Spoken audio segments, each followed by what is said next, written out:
Hey guys, this is Briggs. So I am in this beautiful venue in the Karoo. Actually, I feel like I should show you guys. Let's see how this works out.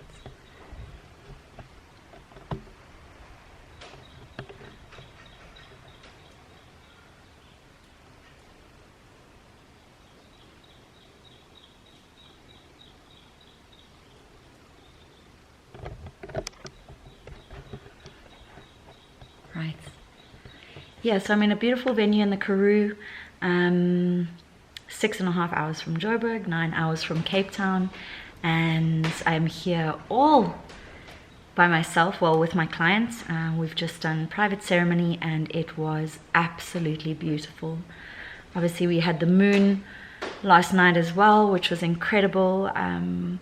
The changing skylines, the clouds, and oh, should I mention, I saw an alien, which was an ET.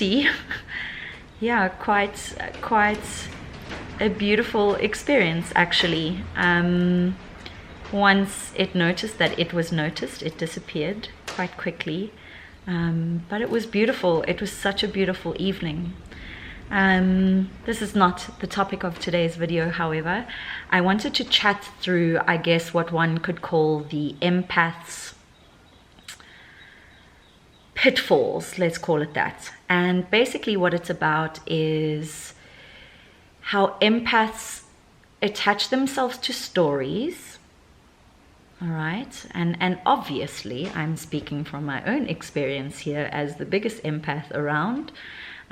So how we attach to stories that through our ascension process we know that we should let go of, and we've done the work to do so. We've let go of that story to a certain degree. However, what transpires in our empathic state, and usually the stories that we've let go of, based on the work we've done to let go of that story, is a negative story, one that is affecting us negatively, okay? But in essence, what that means is that some sort of boundary marker or red flag or sacred no has been given, and excuse me, a sacred no has been given, the story has ended, the story has closed, we have cleared the space for that story. Awesome, fantastic, great. Then time goes by and we step into a frequency that attaches us back to that story, all right? Whatever the frequency is, you guys can come up with that on your own, okay? Usually what happens is it brings us back into that story, asking us to re-look at the story. And then because the story is not so fresh within our field, we begin to look at it with different eyes, and not the eyes of that sacred no, that boundary work, the work we'd done before to detach from the story, to let go of the story, to empower ourselves. We come back to the story in this original empathic space where we start to think, is there a different way that I could have done it? What if XYZ person were to receive a message from me explaining why that boundary that I created was put there, why it comes across that I have seemed so harsh, why or how I need to explain myself. So this is the pitfall. Is basically what is happening here is that we are moving into a narcissistic space where actually it is not about that other person, it becomes about us. Most of the time it's always us, because we are all reflections of each other. So the story turns around, it becomes about us, and we want to shift this feeling that has niggled back into our space in this more compassionate space, not being triggered by the original story because we haven't visited for a while, be it a couple of days, couple of weeks, whatever the case may be. So in essence, we are seeking to make ourselves feel better through this vibration that has crept in. And when we do that, we sometimes fall into the pitfall of wanting to revisit the story, the people involved in that story, the persons involved in the story, and begin to explain ourselves or explain or, create a distraction to the original reason of why we let go. And again, the pitfall here is it's because you are trying to make yourself feel better. It's got nothing to do with the other person, number one.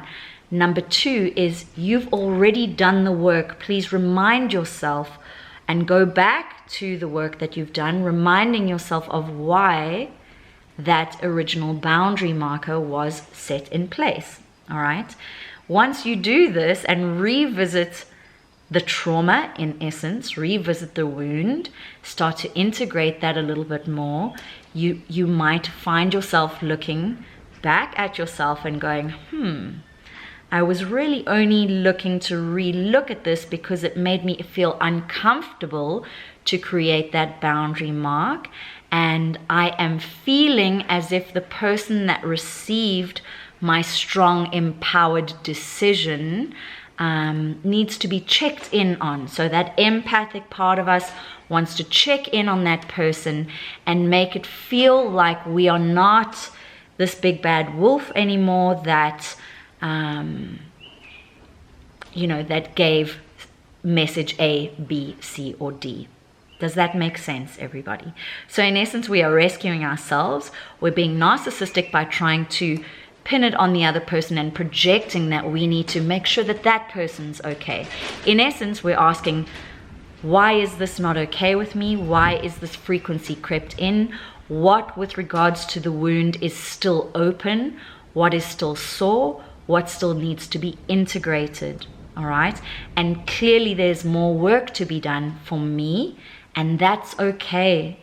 That's okay that this wound is still not quite healed. Maybe there's more to look at.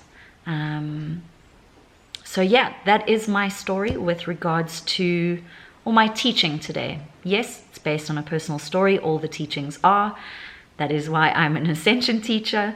There are many stories, but I guess this has come up today because obviously I've been sitting with my client and we've been moving through many, many, many different topics, beautiful topics.